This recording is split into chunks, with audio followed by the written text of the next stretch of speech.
मतलब नहीं है। अभी से आपको सब कुछ समझ में आना शुरू हो जाएगा, क्योंकि मैं ना चार्ज के बारे में बात करूंगा ना कुछ भी। यदि बात भी करूंगा चार्ज को तो चार्ज से शुरू करूंगा, नहीं हमारा दो चलेगा ना सेगमेंट, है ना। हम प्रत्येक दिन दो तरह से पढ़ाई करेंगे, है ना। एक अभी जो चल रहा है वो मतलब दो पार्ट में बोर्ड ऐसे हमारा है ही। एक हमारा चलेगा इलेक्ट्रोस्टैटिक्स, है ना, और दूसरा क्या चलेगा, ऑप्टिक्स। मैं तो ऐसा बोल ही रखा हूं, इसका पहला टॉपिक जो भी है वो चलेगा, इसका जो पहला है वो चलेगा। 7 दिन चलने के बाद 7वां दिन आपका क्या हो जाएगा, इन दोनों में से टेस्ट भी हो जाएगा, क्योंकि उस 7 दिनों में जो कुछ पढ़ा है उसको उसी दिन पढ़ते चले। अब आप ये समझिए कि दोगुना काम करना है हमें। आपने वैसे भी पार कर लिया जनवरी फरवरी, लॉकडाउन छोड़ मतलब मान ले के चल लिया जाए तो जनवरी फरवरी मार्च अप्रैल मई जून जुलाई, मतलब 7 महीने को आपने निपटा लिया है। बचा है अगस्त, आज है 16 अगस्त, है ना। तो चलिए मान लेते हैं अगस्त आधा खत्म ही है, तो सितंबर से मानते हैं। सितंबर अक्टूबर नवंबर दिसंबर और जनवरी, 5 महीने का हमारे पास समय है, यही ना। हम क्या करते हैं, अगस्त को मान लेते हैं, उसमें छुट्टी उट्टी सब इसी में बीत जाएगा, क्योंकि हमें दुर्गा पूजा का छुट्टी होगा 4-5 दिनों का, फिर छठ आएगा, दीपावली आएगी, तो हम 15 दिन का छुट्टी मान लेते हैं। तो 5 महीने समय है क्या। और यदि हम मान के चलें कि सारे के सारे दिन अपन क्लास अटेंड करते हैं, संडे को भी लेते हैं, तो 150 दिन होते हैं, 3 बचे 15, 150 दिन। 150 दिन हमारे पास समय बचा हुआ है। तो जो 365 दिन की पढ़ाई है उसे हम 150 दिन में करने वाले हैं, नहीं करने वाले हैं। तो एफर्ट आपको भी लगाना पड़ेगा, मैं तो लगाऊंगा ही। एटलीस्ट फिजिक्स में आपको मैं इस बात की गारंटी देता हूं कि अभी से मैं शुरू कर रहा हूं और आपको दिसंबर तक में ही खत्म कर दूंगा मैं। जनवरी में सिर्फ और सिर्फ टेस्ट चलेगा। हमने उस हिसाब से प्लान करा है कि अपने को टेंशन नहीं होगा, आराम से खत्म, स्मूथली खत्म हो जाएगा न्यूमेरिकल वगैरह लेते हुए। और इसमें एक भी नंबर आपको ऐसा नहीं होगा जो एग्जाम जब आप दोगे तब कि वो लगेगा कि हमको नहीं आ रहा है, आएगा ही आएगा आपको। बस थोड़ा सा समय का वेट कर रहे हैं, सैटरडे तक का। सैटरडे को अपन इस वीक का पूरा टेस्ट लेंगे और तब पता पड़ेगा कि आज से आप लगे हो कि नहीं लगे हो। मतलब लगने का मतलब क्या है कि अभी तक जो पढ़ाई कर रहे थे, मैं किसी से सुनता हूँ तो पूरा का पूरा सन्नाटे में चला जाता है वो, चाहे कोई भी हो। मतलब 5-10 को छोड़ दिया जाए तो मैक्सिमम जो हमारी जनता है उनको कुछ याद ही नहीं है। बहुत सारे बच्चे वैसे हैं जिन्होंने अभी तक कुछ पढ़ाई नहीं है, स्टार्ट कर रहे हैं बस, वो आज से ही शायद स्टार्ट कर रहे हो बोलने के बाद। बहुत सारे बच्चे पहले ही कर चुके हैं, लेकिन फिर भी उनका याददाश्त वगैरह सब गया हुआ है। लॉकडाउन से पहले वाली बात तो बिल्कुल ऐसा लग रहा है जैसे पिछले जन्म में पढ़े हैं, इस जन्म की है ही नहीं। तो वो तो बिल्कुल भूले बिसरे गीत की तरह हो गई है। तो हम ना एक नए सिरे से अभी शुरुआत कर रहे हैं कि आपको जो कुछ भी पढ़ना हो सो अभी से शुरू होगा। फिजिक्स में कोई टेंशन नहीं है आपको, है ना। और पूरा मैं खत्म कर दूंगा। प्लस सैटरडे के सैटरडे सुनने की जगह क्या कर लेंगे, हम टेस्ट ले लेंगे। और ईमानदारी आप उसमें बरतें ताकि मुझे पता चले कि ये बच्चा नालायक है, तब ना उसके हिसाब से उस पर मैं ज़्यादा ध्यान दूंगा। आप चोरी वगैरह करने पर ध्यान ना दें। उन 7 दिनों में जितना पढ़ोगे बस उतना का टेस्ट है, नहीं दोनों में से जितना होगा उतना का हो गया। जो आप रिवीजन कर सकते हो, जो कर सकते हो करके रेडी रहो, ताकि जब हम फिजिक्स देने जाएं तो पूरा का पूरा पहला दिन फिजिक्स ही होता है, आपको पता होगा। सब बार से होता आ रहा है, तो पहला दिन फिजिक्स ही होता आ रहा है। तो क्या होता है ना, पहला दिन जब एग्जाम दे लेते हैं ना तो एफर्ट आ जाता है हमारे अंदर कि चलो अब तो भाई देख लेंगे हम। एक दिन बीत गया तो बात खत्म है। लेकिन पहला दिन बीते तो सही अच्छे से। तो पहला दिन आप जानते हो कि जिस काम का शुरुआत अच्छा होता है वो शानदार काम होता है। First impression is last impression. पहला दिन ही बच्चा यदि गया और बस हिल के आ गया वापस, तो दूसरा दिन उसका बस हो गया ना, पूरा मोरल डाउन हो जाता है। सोच लेता है कि मैं फेल कर रहा हूँ, ऐसा फील आ जाता है उसे। इसीलिए फिजिक्स बहुत ज़्यादा स्ट्रांग होना चाहिए। पहला दिन ही है और स्ट्रांग मैं कर ही दूंगा। बस आपको करना क्या है, बड़ा ही छोटा छोटा काम कर रहा हूँ मैं आपको। आज से पढ़ाई को शुरू कर देना है। बस शुरुआत फिजिक्स से ही करते हैं, क्योंकि इसमें मैंने क्या कहा, अभी से हम शुरू कर रहे हैं। आज जो पढ़ोगे वो सोचो कि जीवन में पहली बार पढ़ रहे हैं, इससे पहले ना कभी इसके बारे में सुना था ना कुछ भी। मैं बोलूँगा भी नहीं सुनने के लिए, छोटी मोटी बोलूँगा वो फालतू बकवास ही होगी, आप उसे स्किप भी कर सकते हैं। तो मेरे कथन का सिर्फ और सिर्फ यह तात्पर्य है कि आज से आप पढ़ाई को शुरू कर लें कि 7वां दिन जितना अभी 7 दिन में हो उतना खाली आपको आ रहा हो। बस इससे ज़्यादा मैं क्या मांग रहा हूँ आपसे। यहाँ आप यदि बैठे हैं, सारे बच्चे यहाँ आए हैं ना, सुबह सुबह 6 बजे उठते हैं, बिना खाना पीना खाए आँख मलते हुए ही। बहुत बच्चे तो ब्रश तक नहीं करते हैं, है ना, और चल देते हैं वहां से। सोचो इतना मेहनत करके यहाँ आता है, मतलब पढ़ने के उद्देश्य से ही आ रहे हो ना, ऐसा थोड़ी है कि वहां घूमने जा रहे हैं, टहलने जा रहे हैं। हम पढ़ने ही आते हैं यहाँ पर, मतलब मैक्सिमम आधी पढ़ने आती है। मैं ऐसा नहीं कर रहा हूँ कि 100% पढ़ने वाले बच्चे ही हैं, कुछ बच्चे यहाँ टाइम पास के लिए भी आते हैं कि चलो भाई वहाँ जाते हैं, है ना, नए नए दोस्त मिलेंगे, मज़ा आएगा, अच्छी वाली फीलिंग होगा। ऐसे सोच से भी बहुत सारे बच्चे आते हैं, लेकिन हम उसको सेंटर में रख के बात नहीं कर सकते हैं, क्योंकि हम उन्हीं बच्चों के बारे में बात करेंगे जिस वजह से ये हम लोग यहाँ पर इकट्ठा हुए हैं पढ़ाई के लिए। तो हम पढ़ाई की बात करें तो सारे बच्चे लगभग जो अधिकतम जनता है हमारी, रे बच्चा पीछे व्हाइट शर्ट घोचू कहीं का, अधिकतम जनता यहाँ पढ़ने वाली है। अब पता है तुम्हें दुख कब होगा, जब तुमने यहाँ आया भी, अपना 6 घंटा 8 घंटा मुझे दिया भी, मतलब पढ़ाई पर आपने 8 घंटा दिया भी, बट बेमन से दिया, बिना मतलब का, बिना मन से, बस ध्यान कहीं और है, बैठे कहीं और है, वैसे करके दिया, तो उनका क्या होता है ना, रिजल्ट बड़ा खराब हो जाता है। जब पूछते हैं, टीचर लोग पूछते हैं कि भाई बेटा कितना नंबर आया, तो बोलता है सर 213 या 170, 3rd डिवीजन सर है। बोलते हो शर्म आती है उसको, बहुत सारे बच्चे बोलना नहीं चाहते हैं। 10th पास करके बच्चे आए हैं ना, उनसे पूछता हूँ कितना नंबर पूछा जाता है, कितना नंबर है सर 165। पता है 165 बोलने में 5 सेकंड का समय लेता है, और 420-25 वाला कितना नंबर, 425 खट से बोल देगा। क्यों? बस थोड़ा सा उसने मेहनत कर लिया। तो पता है आप इतना कर रहे हो ना, पैसे भी खर्च कर रहे हो, तो बुरा, यहाँ 3 प्रकार के बच्चे होते हैं। एक बच्चा जो होता है थोड़ा सा एवरेज से ऊपर होता है, ऊपर, एक होता है एवरेज मतलब औसत, और तीसरा होता है ना औसत से नीचे। पता है तकलीफ इन दोनों बच्चों को होती है।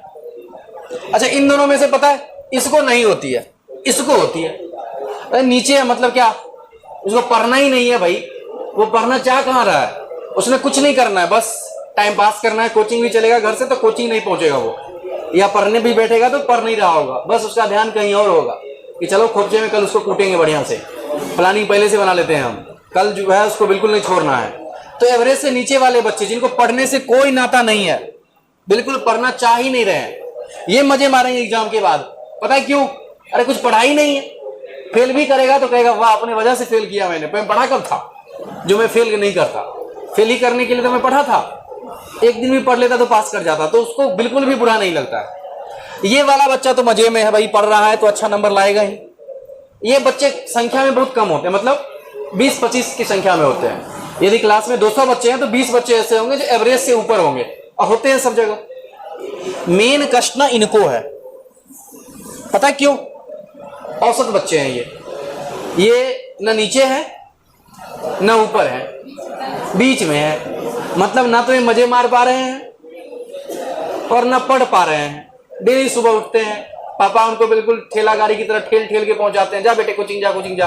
तो नहीं पापा मैं आज गाय को धो देता हूँ, नहीं गाय नहीं धोना, तू जाओ कोचिंग ही चला जा, मैं धो लूंगा गाय को, है ना। वो कर करके बच्चे को पापा भेजते हैं। अब बच्चे भी बेटबन से यहाँ आते हैं, अब सोच रहे हैं पैसे तो पापा दे रहे हैं, जो भी लग रहा है 800 महीना पापा दे ही रहे हैं, पढ़ लेते हैं। आकर के बेमन से पढ़ते हैं, फिर दोस्त मिल गए, क्या भाई, तो हाँ ठीक है, चलते हैं थोड़ा सा खोपचे में, हाँ ठीक है भाई चलो ठीक है, वैसे भी मैं पढ़ कहाँ रहा हूँ, समझ कहाँ आ रहा है मुझे। ये बच्चे वो है, ठीक है। अब इनका नंबर आता है 160, बहुत कष्ट होता है इन्हें। 1 साल पूरी शिद्दत के साथ पढ़ाई किया इन्होंने। शिद्दत का मतलब क्लास गए, क्लास से आए, पैसे भी टाइम पर इन्होंने पे किया, पापा से भी डांट फटकार डेली का डेली सुना, और दुख की बात है कि मजा नहीं मार पाया। ये जिस मजे के लिए हम लोग इस धरती पर पैदा हुए हैं वो कुछ कर नहीं पाया। जीवन का सारा आनंद इसका अभी तक बचा हुआ है, ये इसने पूरा ले लिया, मतलब भरपूर आनंद ले चुका है, इसको कोई टेंशन नहीं है।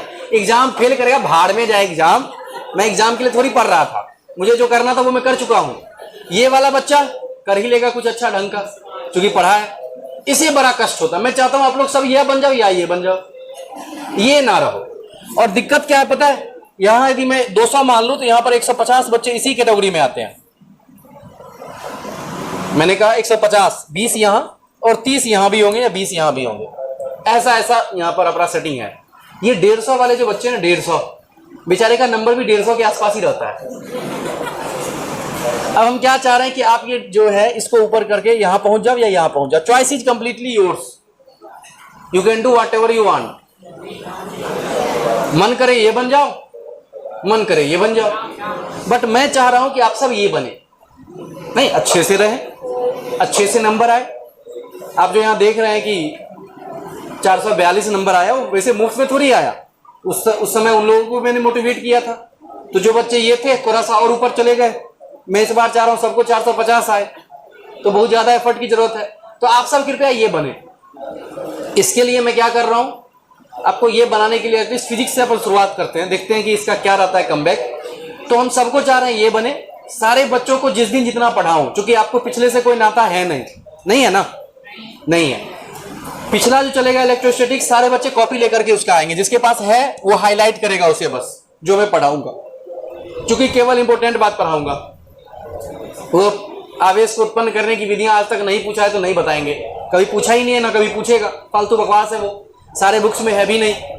तो हम उन सब बातों को स्किप कर देंगे, काम की बातें पढ़ेंगे जहां 12वीं पूछता है, और जहां के उससे ज्यादा हम पढ़ लेंगे। ऐसा नहीं कि वहां से बाहर पूछ सकता है, किसी सूरत में नहीं पूछेगा, टेंशन नहीं लेना है हमें।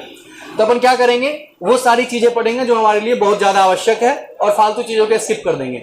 तो बच्चे क्या करेंगे, जो पुराने टाइम पर पढ़ चुके हैं वो हाईलाइटर लेके आएंगे, यहां समझ लेंगे और केवल टॉपिक को हाईलाइट कर लेंगे कि ये हमारे काम का टॉपिक है। ओके, ताकि उनका ये भी रिवीजन हो गया। नए बच्चे जो हैं उन्होंने लिख दिया इसे, और ऑप्टिक्स तो हमारा शुरू ही हुआ है, इसको तो अपन पढ़ रहे हैं बढ़िया से, क्योंकि ये हमारा स्टार्टिंग वाला है, इसको हम पूरा टाइम देंगे।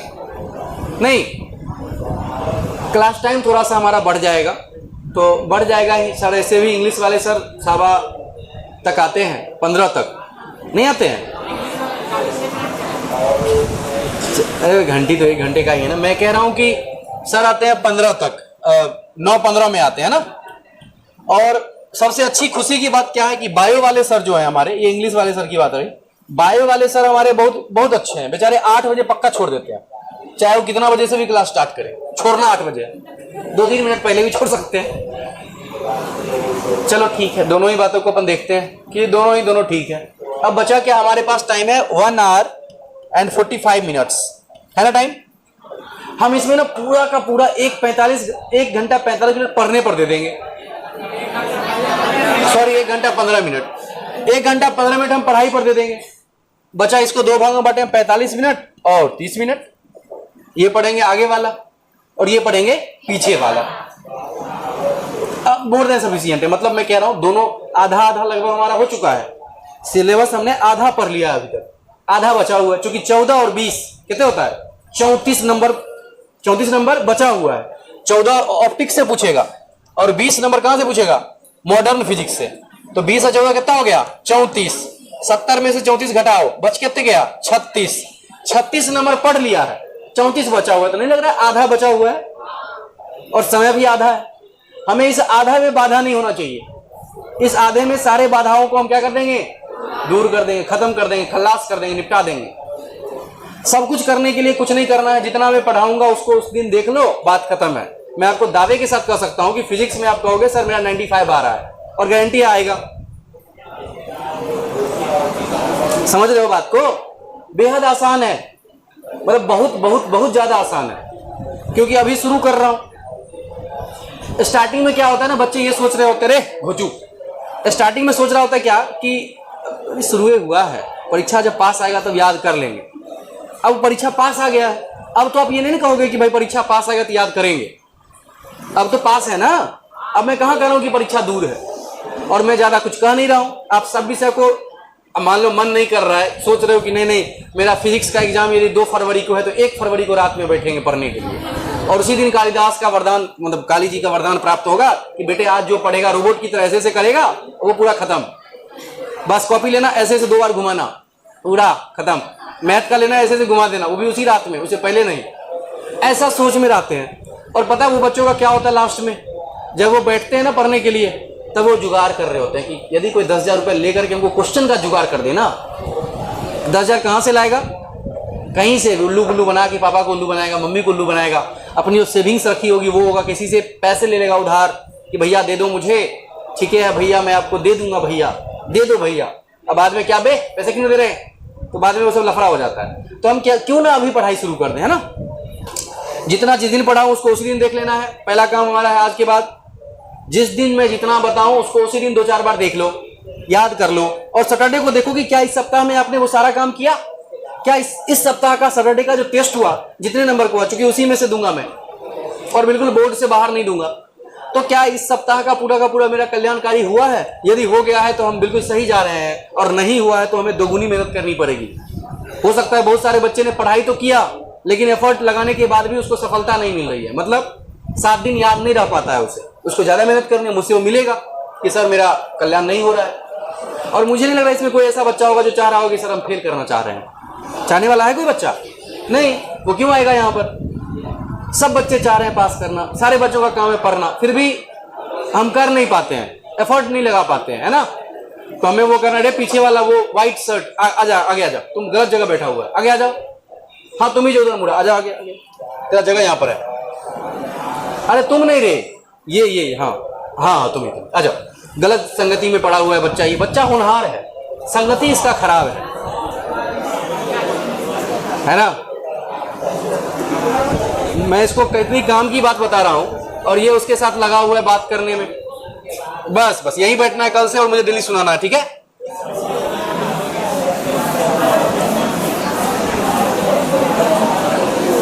और सुनो, जैसा कि मैं कहा था कि आज से खाना उन्हें खा के आइएगा और लेके खाना। आए हैं खाना लेके? ये हुई ना बात। कल से मैं टिफिन चेक करूंगा, पता ही है। तो चलिए आगे बढ़ते हुए, क्या हो गया? आज इलेक्ट्रोस्टैटिक्स की कॉपी लाए हैं? ये हुई ना बात। नहीं, कितने बच्चे नहीं लेके आए, नहीं लाने वाले? और इतने बच्चे नहीं लाए हैं नीचे। अच्छा ये सब बच्चे, अच्छा कितने बच्चे ऐसे हैं जो पढ़े ही आज तक कुछ नहीं है? इलेक्ट्रोस्टैटिक्स नहीं पढ़ने वाले, कुछ नहीं पढ़ने वाले, मतलब पढ़े हुए सब हैं। समय हमें ज्यादा नहीं लगेगा उसमें, हमने जो आधा घंटा लिखा है हमको लग रहा है 15 मिनट में काम खत्म हो जाएगा। क्योंकि बात लिखे रहोगे तो मुझे ज्यादा मेहनत नहीं करनी पड़ेगी, है ना?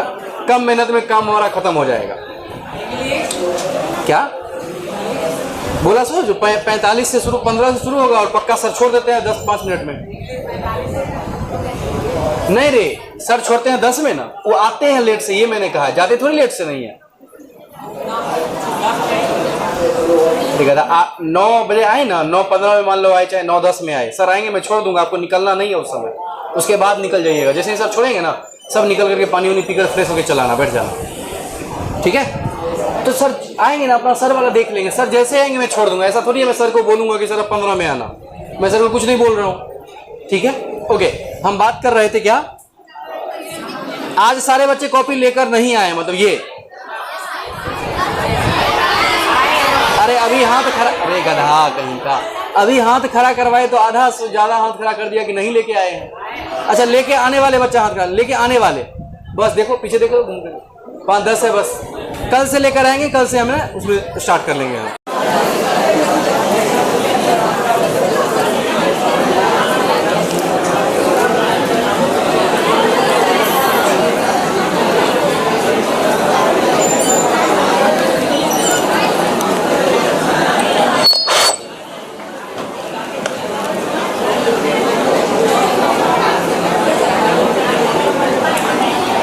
गुड मॉर्निंग विद्यार्थियों, कैसे हाल चाल और समाचार हैं? ओके, समझ गया मैं। आज लास्ट सोमवारी है, पैसे वैसे मिले होंगे घर पे, मिले हैं कि नहीं मिले हैं? नहीं मिले हैं तो जा कर के मांग लीजिएगा। अरे मेला उला नहीं होगा आज? चलो विद्यार्थियों सुनो, लास्ट टर्म पर हमने क्या क्या खत्म कर लिया था?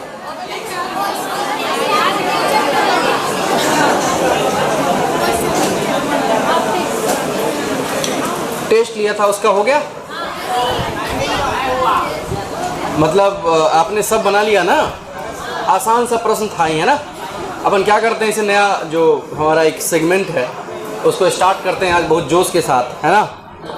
ताकि हमें अच्छे से फील आए, जिसका नाम क्या है? ऑप्टिक्स। बड़े ही बेताब रहे होगे, हो कि नहीं हो?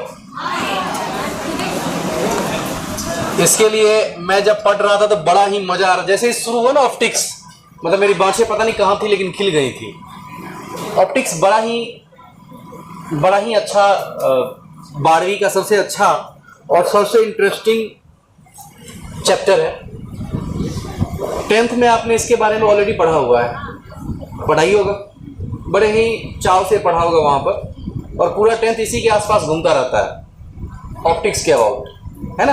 12th में भी इसका बहुत ज़्यादा ग्रेड है दिया हुआ, 14 नंबर यहाँ से आते हैं, पूरे 14 नंबर सिर्फ इस चैप्टर से। सोच सकते हो कितना बड़ा है। लगभग 2 महीने का हमारा, 2 महीना ज़्यादा मैंने कह दिया, 45 से 50 दिनों का हमारा एस्टिमेट है इसके लिए।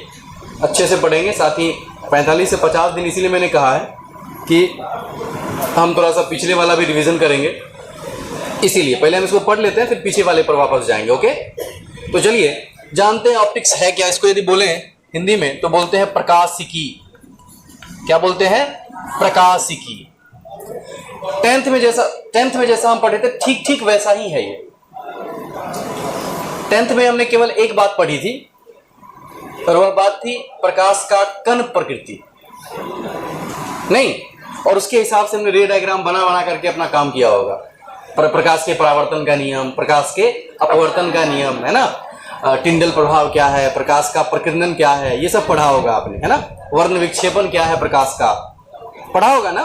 चलिए हम उन सारी चीजों को पढ़ते हुए और भी अच्छी अच्छी बातों को हम देखेंगे जो प्रकाशीय घटनाएं घटित होती हैं। तो प्रकाशिकी को 12वीं में 2 पार्ट में बांटा गया है, क्योंकि आपने इससे पहले पढ़ा तरंग में कि कुछ प्रकाशीय घटनाएं प्रकाश को कण मानकर होती है तथा कुछ प्रकाशीय घटनाएं प्रकाश को तरंग मान करके।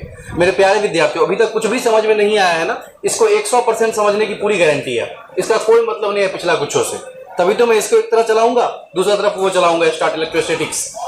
प्रत्येक दिन दोनों चीजें होंगी, तो अभी से भूल जाओगे आपने कुछ फिजिक्स में पढ़ा भी है। ऐसा मानकर चले कि आप 10वां पास करके सीधे आए हैं और 12वीं का एक एक चीज हमें समझना है, क्योंकि समझ में आना स्वाभाविक है। कुछ भी मैं वैसा यूज ही नहीं कर सकता यहाँ पर जो मैंने आपको पढ़ा रखा है, सब कुछ 0 से चलेगा। मतलब हम मान सकते हैं कि नया बैच शुरू हो रहा है हमारा आज से, 12वीं आज से शुरू हो रही है, ऐसा हम मानकर चल सकते हैं। तो आपको सारी बातें समझ में आनी चाहिए, A to Z, एक भी छोटी सी बात नहीं छूटनी चाहिए। तो ध्यान यहाँ रखेंगे और समझ में आएगी, चाहे कितना भी बड़ा नालायक बच्चा हो, 5वां पास भी होगा तब भी उसको सब समझ में आएगा। तो एटलीस्ट 5वां तो पास मान सकता हूँ ना, मान लिया मैंने, 10वां गया तेल लेने, 5वां मानते हैं। ऑप्टिक्स प्रकाशिकी हो गया, है ना। इसको 2 भागों में बांटा गया है इसके गुणों के आधार पर। जैसा कि मैंने पहले ही बताया, लफड़ा चल रहा था, है ना। कुछ लोग मान रहे थे कि प्रकाश तरंग है और कुछ लोग क्या मान रहे थे? कण है। प्रकाश तरंग है और प्रकाश कण है। कण मानने वाले कौन कौन से थे? नाम वैसे ही पूछ रहा हूं, कोई नहीं पूछ रहा है आपसे, बोलो ना कौन कौन से वैज्ञानिक थे जो कण मान रहे थे? एक भी का नाम बोलो ना। न्यूटन क्या बोल रहे थे कि प्रकाश क्या है? कण है। न्यूटन और उनके समर्थक जैसे एल्बर्ट आइंस्टाइन हो गए, इनका भी कॉन्सेप्ट था कि प्रकाश कण है। तरंग मानने वाले कौन थे? हाइगेन। ये हमें पढ़ना है 12वीं में, और वहां से 5 नंबर का क्वेश्चन गारंटी आता है, हाइगेन का सिद्धांत। खैर हम आगे जब पढ़ेंगे तब देखेंगे। तो प्रकाश को 2 प्रकार से यहाँ पर डिस्क्राइब किया जा रहा था, पहले से ही हो रहा है कि एक प्रकाश को कण माना जा रहा है, दूसरा प्रकाश को तरंग माना जा रहा है। क्या क्या माना जा रहा है? कण और तरंग। कण के हिसाब से जो हम पढ़े हैं अभी तक उसको बोलते हैं किरण प्रकाशिकी। क्या बोलते हैं? किरण प्रकाशिकी। प्रकाश को कण मानकर जो कुछ पढ़ेंगे ना उसको बोलेंगे हम, अंग्रेजी में बोले तो क्या बोलेंगे? Ray optics.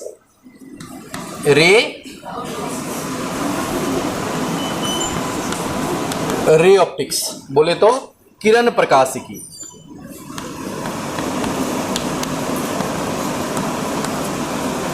और प्रकाश को तरंग यदि मान लिया जाए तो सेकेंड नाम इसका आता है जिसको हम बोलते हैं वेव ऑप्टिक्स।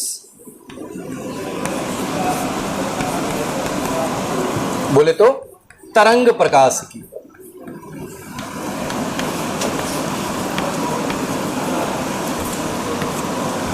इस रे ऑप्टिक्स का एक और नाम है, पता है क्या? Geometrical optics.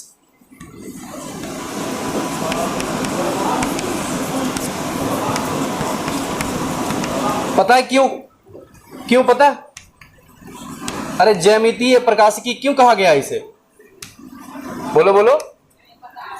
नहीं पता है? ओके, मैं बताऊंगा। क्योंकि इसमें ज्यामिति का जबरदस्त यूज है। मतलब जो हमने ज्यामिति में पढ़ा होगा, त्रिभुज का रचना कैसा होता है, एकांतर कोण बराबर होते हैं, समांतर रेखाओं के बीच एकांतर कोण बढ़ते हैं, शीर्षाभिमुख कोण समान होते हैं, इन सब चीज़ों का प्रयोग करके अपन यहाँ पर ज्योमेट्रिकल ऑप्टिक्स को देखने वाले हैं। ये जो रे ऑप्टिक्स है, ये प्रकाश को कण मानकर इस चैप्टर का रचना किया गया। इस चैप्टर में सिर्फ प्रकाश को कण माना जाएगा और यहाँ पर प्रकाश को तरंग माना जाएगा। क्या छोटी सी बात समझ में आ रही है? हाँ, तो प्रकाशिकी है क्या, सबसे पहले हम शुरुआत करेंगे यहाँ से। बताइए प्रकाशिकी आपके हिसाब से क्या होता होगा? तो भाई फिजिक्स का वैसा चैप्टर जहाँ केवल प्रकाश पढ़ाई होगी उसको हम क्या बोलेंगे? प्रकाशिकी। और इसके लिए सिर्फ और सिर्फ हमारा आंख उत्तरदायी है। यदि हमारे पास आंख नहीं होता तो फिजिक्स में इस चैप्टर की कोई जरूरत नहीं थी, बिना मतलब का है। और वैसे आंख नहीं होता तो हम क्यों होते और फिजिक्स ही क्यों होता?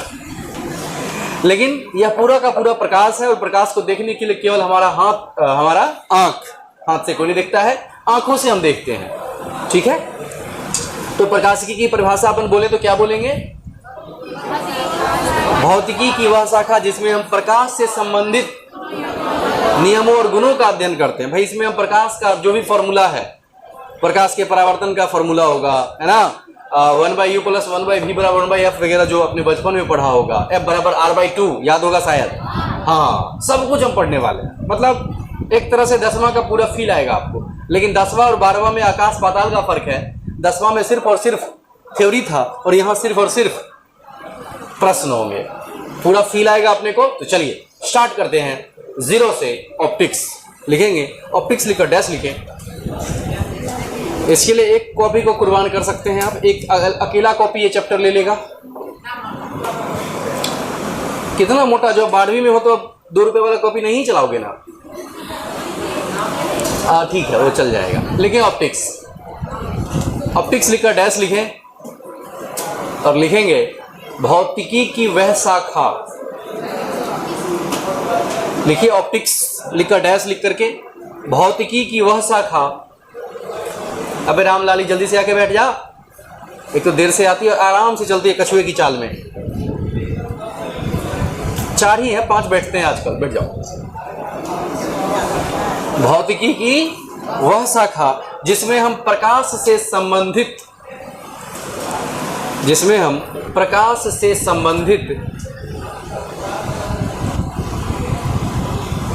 गुणों व नियमों का अध्ययन करते हैं।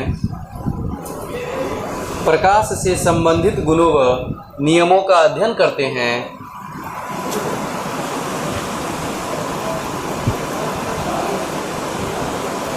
प्रकाशिकी कहलाता है,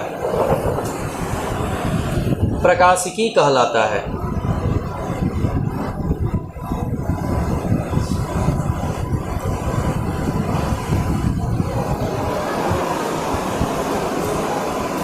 पहला चेंज करके लिखें। इसे 2 भागों में बांटा गया है।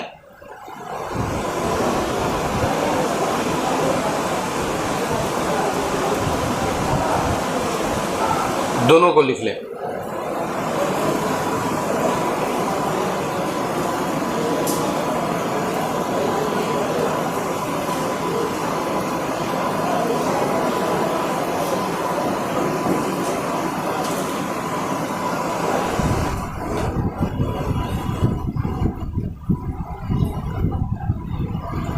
पहला डाले हेडिंग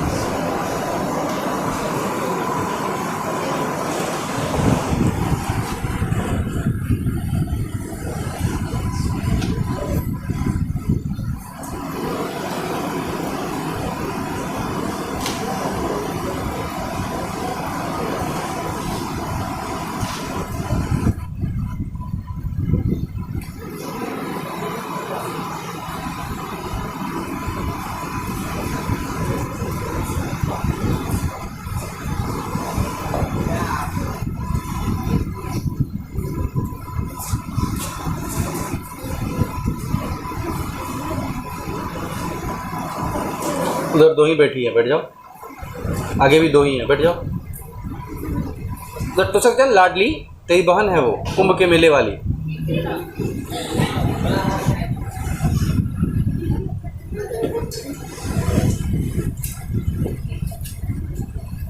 बढ़े आगे, लिखेंगे रे ऑप्टिक्स, लिखकर डैश लिखिए, किरण प्रकाशिकी लिखकर डैश लिखिए, रे ऑप्टिक्स।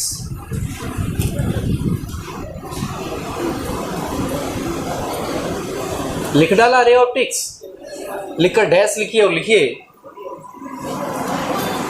ये रे ऑप्टिक्स कहाँ से निकला?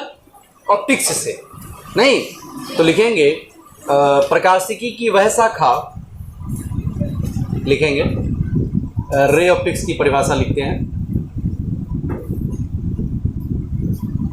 प्रकाशिकी की वह शाखा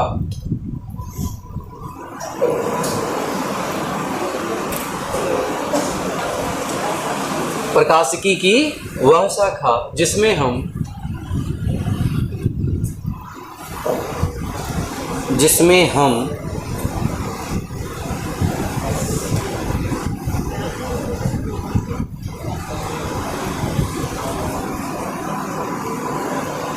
प्रकाश के कण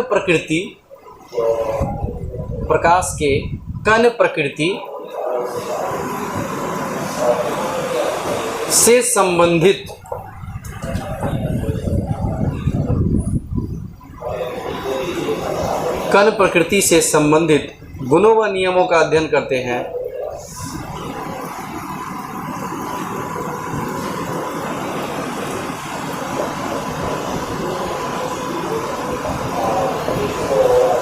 किरण प्रकाशिकी कहलाता है, किरण प्रकाशिकी कहलाता है।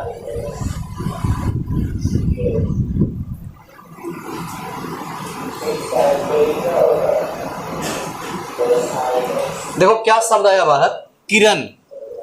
भाई किरण प्रकाशिकी को एक बार पढ़ते हैं, तो मैंने कहा प्रकाशिकी की वह शाखा, तो प्रकाशिकी की परिभाषा तो हमने जान ली, जिसमें हम,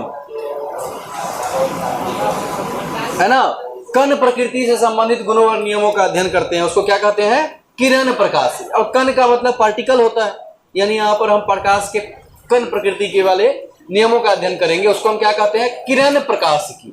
तो प्रकाशिकी तो पढ़ लिया, बचा कौन? किरण। नहीं, हमें किरण समझना है, ये किरण नाम नहीं है। एक मूवी थी ना, उसमें किरण कहता था, शाहरुख खान, याद है? बड़ी ही खतरनाक मूवी थी। जैसे वो किरण कहता था, सारे लोग डर जाते थे और किरण भी डर जाती थी, है ना? वो किरण से ही समझती थी कि वही वो बंदा है, क्योंकि वो हमेशा फोन करके बातें किया करता था। बाद में उसका दोस्त बन के आया था और उसको मार डालना चाह रहा था, वगैरह वगैरह, जो भी है मुझे याद नहीं है स्टोरी, लेकिन वही वाला किरण है ना? अरे नहीं है भाई, ये किरण क्या है? प्रकाश की किरण है। नहीं, मतलब कहने का कुछ और सेंस है, आप और कुछ और समझ रहे हैं। मेरे का मतलब है कि भाई प्रकाश की किरण का मतलब भी आप अलग अलग समझ सकते हैं, लेकिन मैं कह रहा हूं कि ये किरण जो है वो प्रकाश वाला है, ठीक है? हम सर्वप्रथम बात करते हैं इस प्रकाश की, फिर बात करेंगे हम प्रकाश के किरण की। चलिए लिखेंगे प्रकाश, बोले तो लाइट। ये लाइट क्या है? प्रकाश क्या है बोलो तो? प्रकाश एक माध्यम है। लो कर लो बात, कल ही बता रहा था मैं, प्रकाश एक विद्युत चुंबकीय तरंग है। अरे प्रकाश क्या है भाई? तरंग, है ना, जो स्वयं अदृश्य होकर से सभी चीजों को दृश्यमान बनाता है। लिखिए प्रकाश, लिखकर डैश लिखें और लिखते हैं प्रकाश एक विद्युत चुंबकीय तरंग है।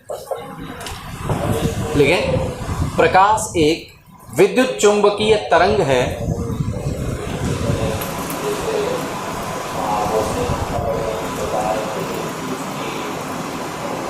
जो स्वयं अदृश्य रहकर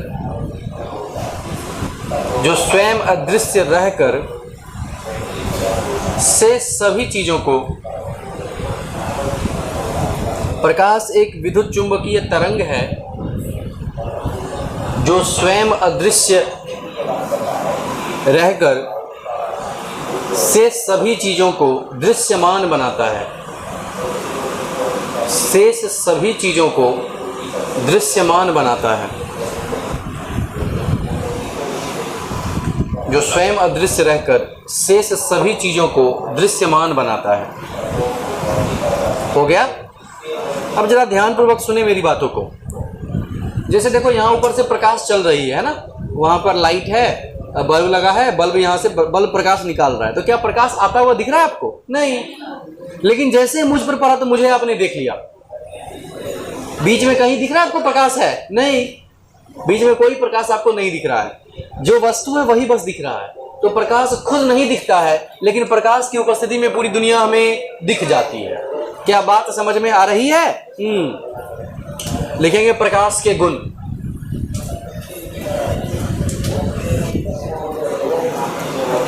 प्रकाश के गुण।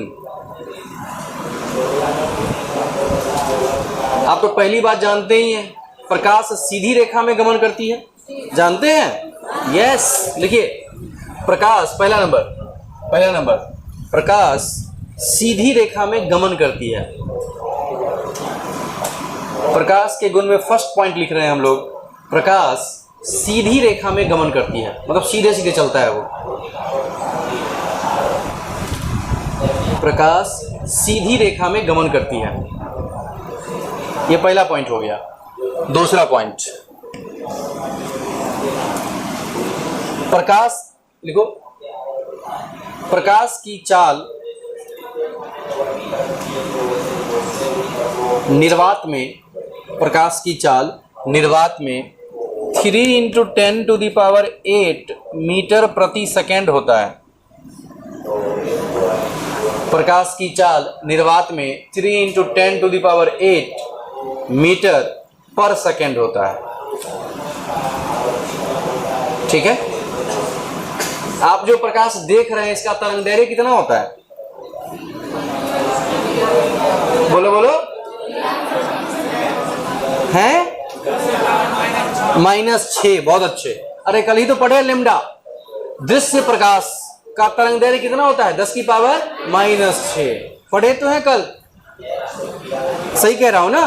वैसे विद्युत चुंबकीय तरंग में सबके सब प्रकाश ही हैं, लेकिन उसका जो दृश्य भाग है वो केवल 10⁻⁻6 वाला है।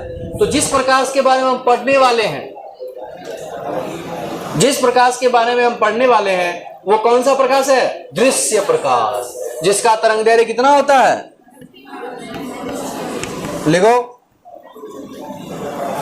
दृश्य प्रकाश का तरंगदैर्घ्य,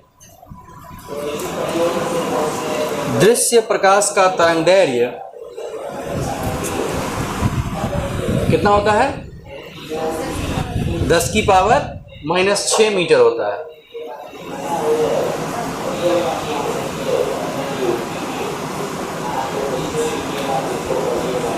हो गया? और लास्ट,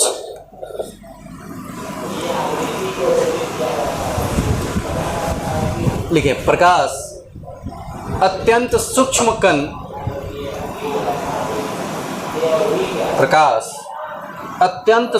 कण, फोटोन से मिलकर बना होता है।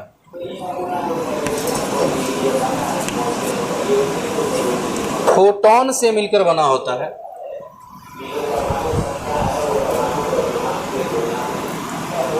तथा प्रत्येक फोटोन की ऊर्जा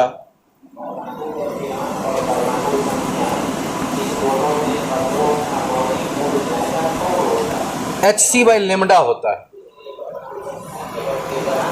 तथा प्रत्येक फोटोन की ऊर्जा E बराबर hc/λ होता है।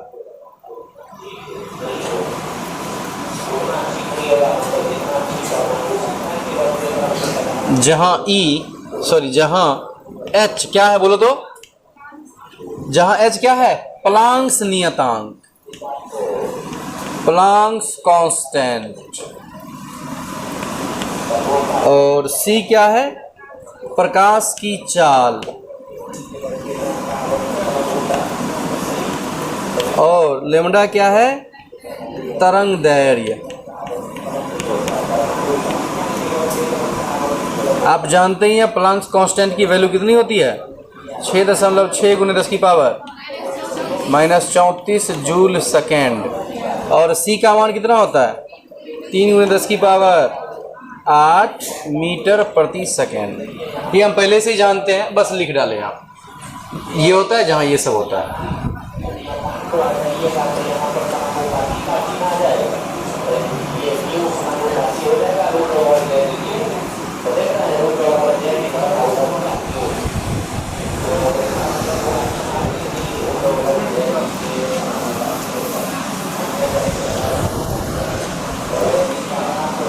अब लिखिए रे, बोले तो किरण।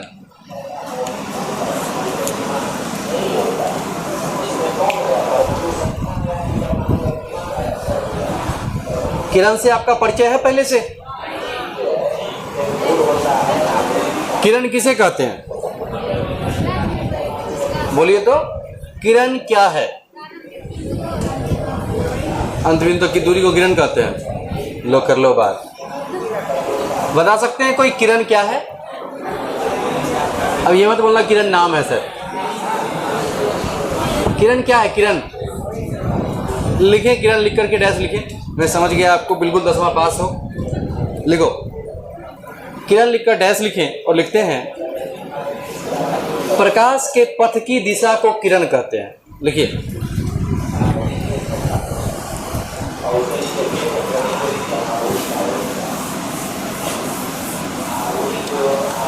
प्रकाश के पथ की दिशा को किरण कहते हैं।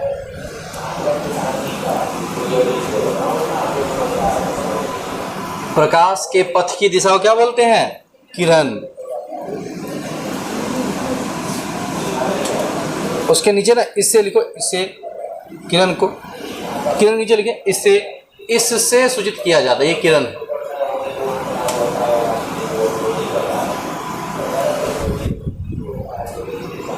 इससे सूचित किया जाता है।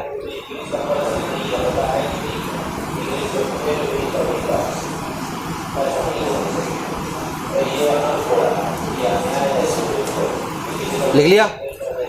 अब लिखिए रेज, किरण पुंज। रेज लिखें, किरण पुंज लिखें। किरणों के समूह को किरण पुंज कहते हैं।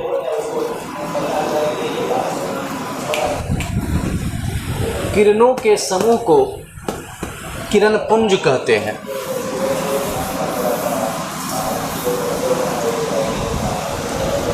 लिखे, किरणों के समूह को किरण पुंज कहते हैं।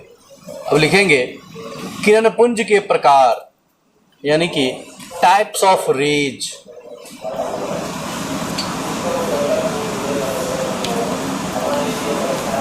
किरण पुंज के प्रकार,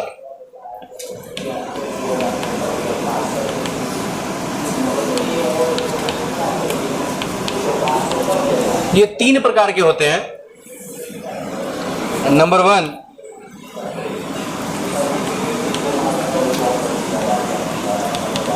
कन्वर्जिंग रेज, बोले तो अभिसारी। नाम सुना हुआ लग रहा है? बहुत अच्छे। अभिसारी किरण पुंज है ना। और दूसरा होता है डाइवर्जिंग रेज। डाइवर्जिंग रेज बोले तो अपसारी, अपसारी किरण पुंज। और थर्ड एंड लास्ट बोलो पैरेलल, पैरेलल रेज बोले तो समांतर किरण पुंज। लिख डालिए। ये 3 प्रकार के होते हैं, कन्वर्जिंग, डाइवर्जिंग एंड पैरेलल। यानी कि अभिसारी किरण पुंज, अपसारी किरण पुंज और समांतर किरण पुंज।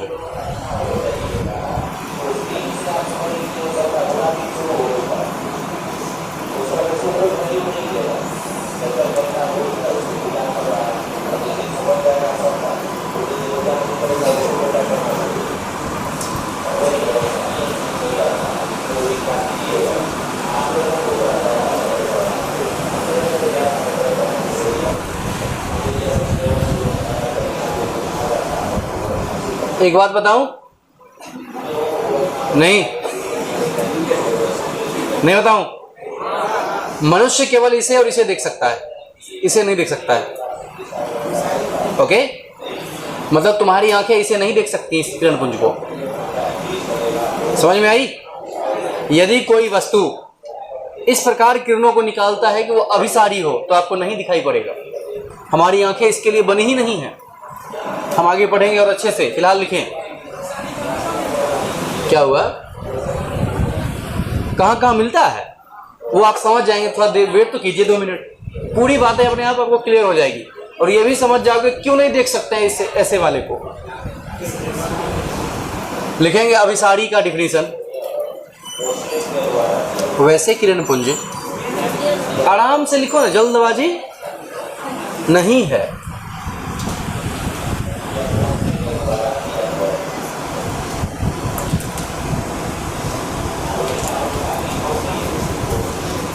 जो एक बिंदु पर मिलते हुए प्रतीत होते हों, वैसे किरण पुंज जो एक बिंदु पर मिलते हुए प्रतीत होते हों,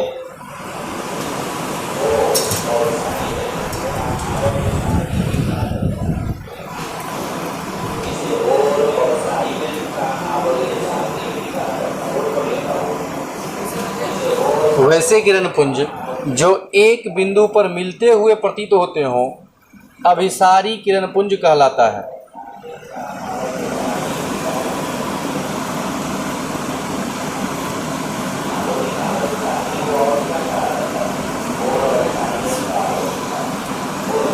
डायग्राम बनाइए। ये अभिसारी किरण पुंज है।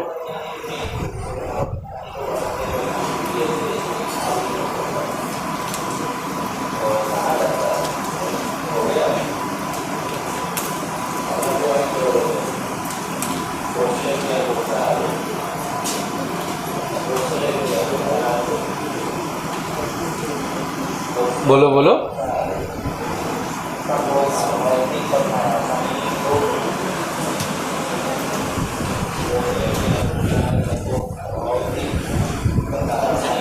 ओके, अभिसारी किरण पुंज नीचे मतलब लिख करके नीचे वो बना लीजिए, ये वाला डायग्राम। एक बिंदु पर मिलता हुआ प्रतीत हो रहा होगा आपको शायद, इसीलिए इसका नाम क्या है? अभिसारी किरण पुंज।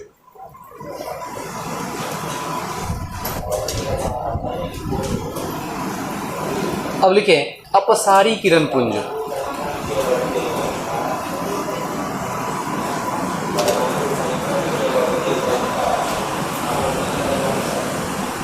लिखें अपसारी किरण पुंज।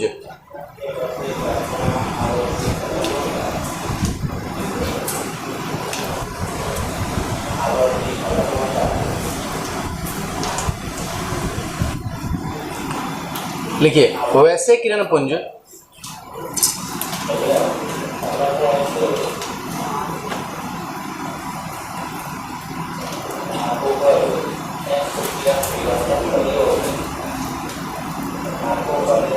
वैसे किरण पुंज जो एक बिंदु से निकलते हुए प्रतीत होते हों,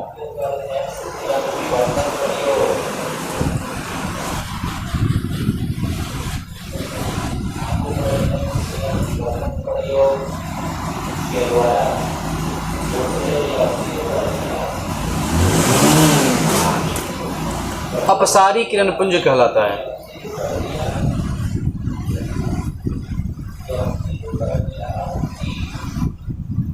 अपसारी किरण पुंज कहलाता है। डायग्राम बनाएंगे।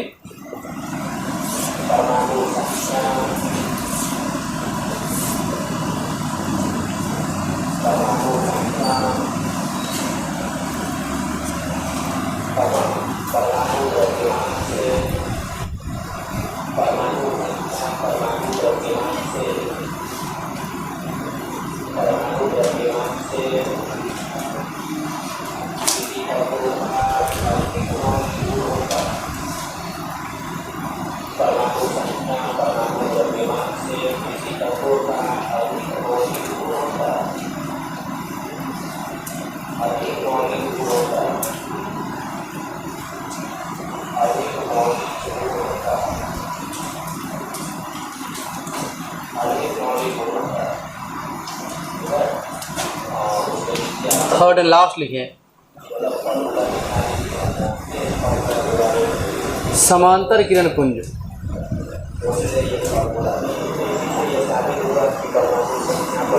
समांतर किरण पुंज,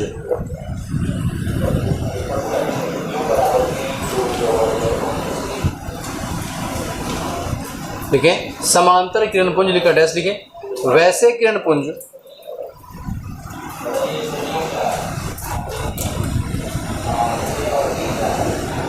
जिसमें किरणें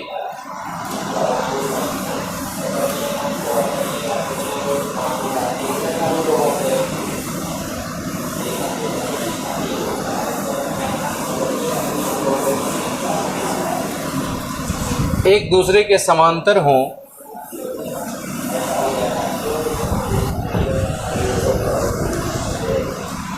समांतर किरण पुंज कहलाता है।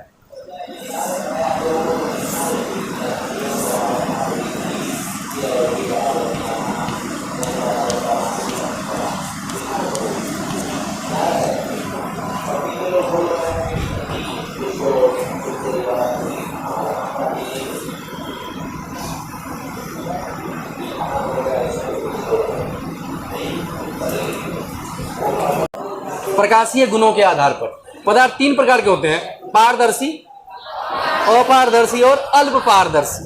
ट्रांसपेरेंट, ट्रांसलूसेंट और ओपेक, तीन प्रकार हैं। लिखें प्रकाशीय गुणों के आधार पर पदार्थ का वर्गीकरण।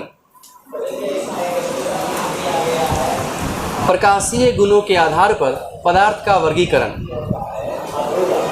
मैं कुछ भी नहीं छोड़ रहा हूं, मैं मतलब मान के चल रहा हूं कि 10वां आपने कभी पास ही नहीं किया है। प्रकाशीय गुणों के आधार पर पदार्थ का वर्गीकरण।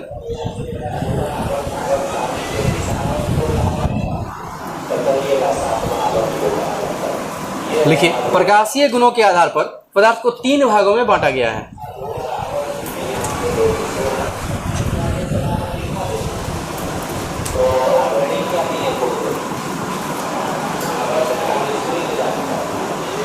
प्रकाशीय गुणों के आधार पर पदार्थ को कितने भागों में? तीन भागों में बांटा गया है।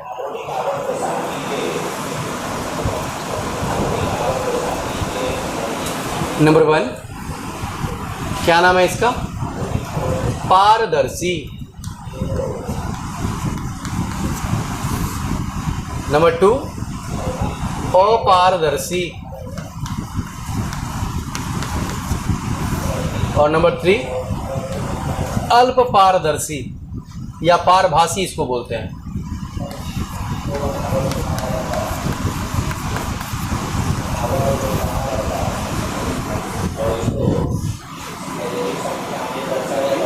इसको बोलते हैं ट्रांसपेरेंट,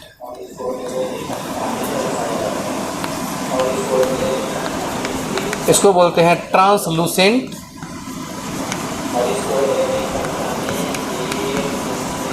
इसको बोलते हैं ओपेक।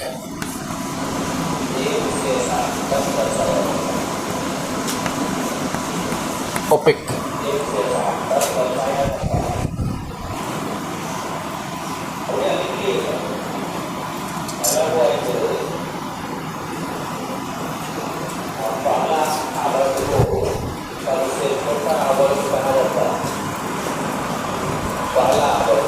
लिख लिया तीनों? ओके, बताइए तो आपके हिसाब से पारदर्शी क्या होता होगा? यही तो खूबसूरती है इस अध्याय की। आपको आधे से ज़्यादा चीज़ें पता होंगी, बस थोड़ा सा हिंट करना है। आपको पहले से पता था प्रकाशीय गुणों के आधार पर तीन भाग में बांटा जाता है, बस पहला मैंने बोला, दूसरा तीसरा आपने बोल दिया, क्योंकि 10th में ये थोड़ा सा है पढ़ना। तो यही तो है, यहाँ एफर्ट घट जाता है, इसीलिए आपको पढ़ने में एक बार तो मज़ा आ जाएगा, और एक बार जैसे ही मज़ा आ गया फिर लत लग जाएगी पढ़ने की, है ना, और फिर मज़ा आ जाएगा, जीवन धन्य हो जाएगा। लिखे पारदर्शी लिखकर डैश लिखे और लिखते हैं वैसे पदार्थ, आराम से लिखो, जल्दबाजी नहीं है। वैसे पदार्थ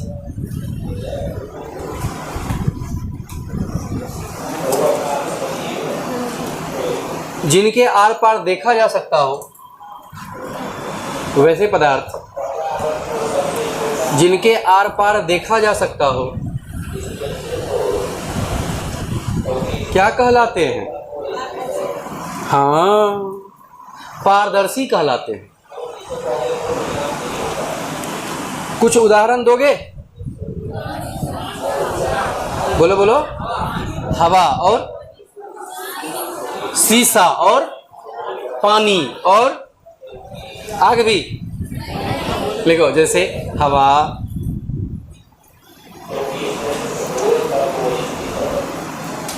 पानी, कांच इत्यादि। मुझे जल दोगे कोई पीने के लिए? लौटे वहाँ बच्चा, तेरे पास जल है। हवा, पानी और कांच। अब पारदर्शी के बाद लिखें अपारदर्शी।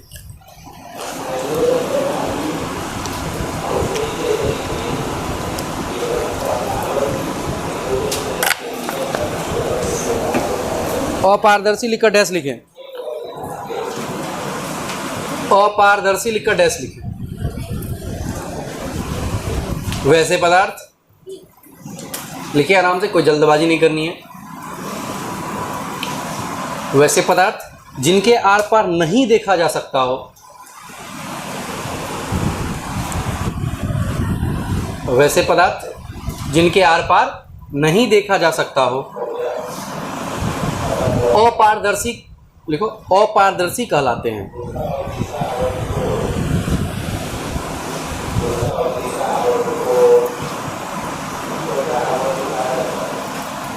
जैसे बोलो, हाँ जैसे ईंटा बोलोगे, जैसे मिट्टी बोलो, मिट्टी, लकड़ी, गत्ता इत्यादि।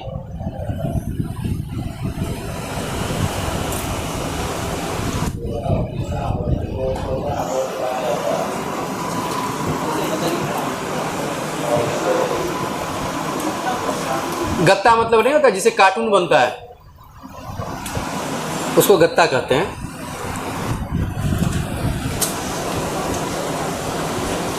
आगे लिखो।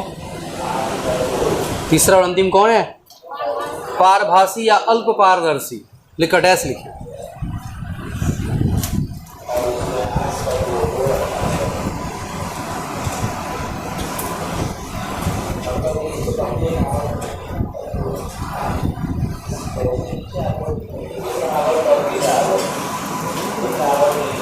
लिखेंगे वैसे पदार्थ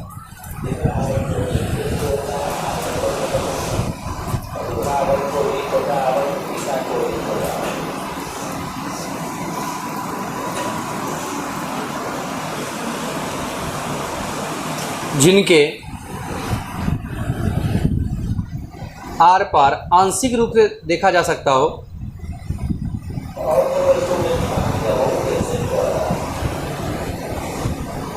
आंशिक रूप से देखा जा सकता हो।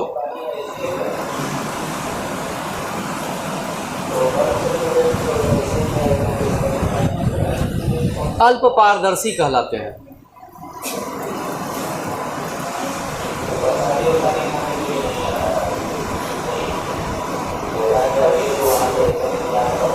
जैसे, हाँ जैसे घिसा हुआ कांच, बिल्कुल, तेल लगा कागज और पतले कपड़े और पन्नी, मतलब प्लास्टिक, सफ़ेद पन्नी, उसे अच्छा दिख जाता है, वो नहीं होगा।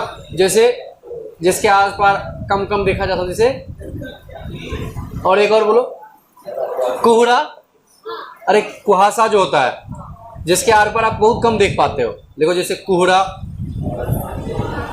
इत्यादि। इंग्लिश में बोले तो फॉग। ठीक है, तो विद्यार्थियों अब हमें जानना है इसके बाद की बात, आगे की बातों को, जो है हमारा टॉपिक। आपने पहले पढ़ा होगा प्रकाश का परावर्तन वगैरह पढ़ा था, लेकिन अभी हम परावर्तन पढ़ने लायक बने नहीं हैं। वैसे पढ़े तो बहुत कुछ है, पढ़े हुए पहले से ही। अभी हम जानेंगे, टाइम है हमारे पास? टाइम निपट चुका है। तो हमें आगे की बातों के लिए आगे का दिन ही देखते हैं। आपका काम रहा अभी का,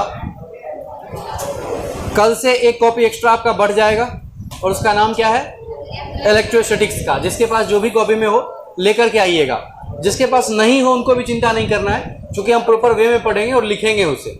ऐसा नहीं कि मैं उड़ा दूंगा, मैं आराम से धीरे धीरे करके, क्योंकि मैं मानकर यह चलूंगा कि मैं पहली बार ही पढ़ा रहा हूँ। तो हाईलाइटर के साथ एक हाईलाइटर खरीद लीजिएगा, है ना, जिसकी मदद से हम क्या कर पाएँ, हाईलाइट कर पाएँ कि ये काम की चीज़ें हैं। साथ ही याद करके आएंगे हम, जो अभी पढ़े हैं उसे तो याद ही होगा सब लोगों को।